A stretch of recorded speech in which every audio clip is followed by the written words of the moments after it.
चलो शुक्र है खुशी की प्रमोशन हो गई। आ कब रही है वो? कल रात या परसों सुबह। अच्छा है, अब आएगी तो मैं उसको समझाऊंगी कि टिक के घर पे बैठे, और दोबारा अगर शहर से बाहर का ट्रांसफर की बात हो तो बस सीधा सीधा इस्तीफा ही दे दे। कोई जरूरत नहीं है नौकरी के पीछे घर को, शौहर को और बच्ची को इस तरह ख्वार करने की। क्या अजीब बातें कर रही हैं आप अम्मी। अभी तो आप कह रही थी कि आपकी दुआओं की वजह से उसे तरक्की मिली, अभी तो आप खुश हो रही थी। अब आप कह रही हैं कि वो नौकरी छोड़ के घर पे टिक के बैठ जाए।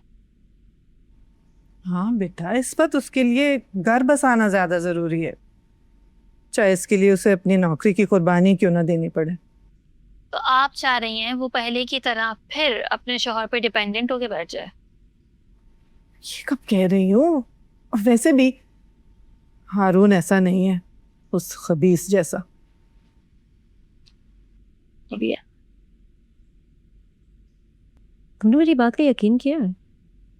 ये सब सुन के ना तुम हैरान हो रहे हो ना परेशान हो रहे हो। देखो, इस बात पर पूरा यकीन है मुझे कि चौधरी ऐसा कर सकता है। जहां तक बात बॉस की है, उनकी कमीनगी पर मुझे पूरा भरोसा है। जो बात मुझसे नहीं हजम हो रही वो ये है कि तुमने बॉस का ऑफर रिजेक्ट कर लिया और साथ में मुझे भी सब कुछ बता रही हो। तुम करना क्या चाह रही हो?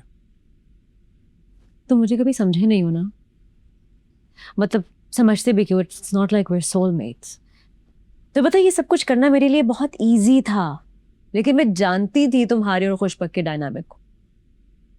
देखो ना, वो मेरी दोस्त है, हाँ मैं उसे जानती हूँ, लेकिन मैं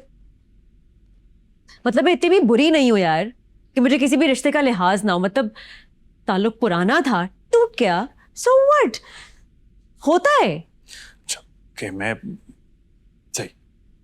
अब करना क्या है? ये सब मुझे बता दिया, लेकिन तुम्हारे जहन में कुछ और भी होगा, वो बात क्या है? देखो, एक बात मैं तुम्हें क्लियर कर दूं, हाँ।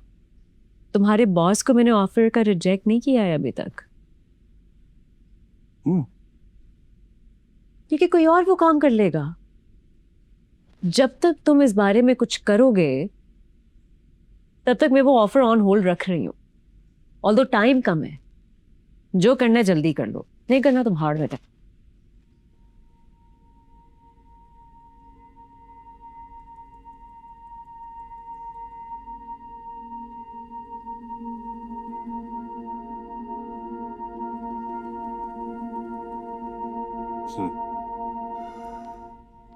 अम्मा बता रही हैं कि खुशबख्त कल वापस आ रही है, उसकी कोई प्रमोशन भी हुई है।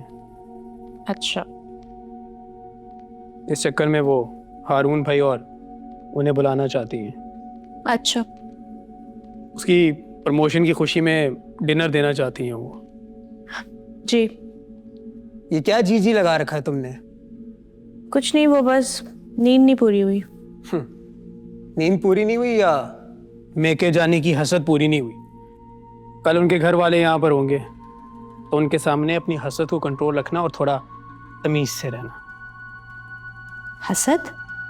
जाहिर सी बात है, तुमसे किसी की खुशी बर्दाश्त नहीं होती, तरक्की बर्दाश्त करना तो बहुत दूर की बात है। तो इसलिए अपनी हसद और अपनी नजर से उन दोनों को बचा कर रखना। मुसीबत।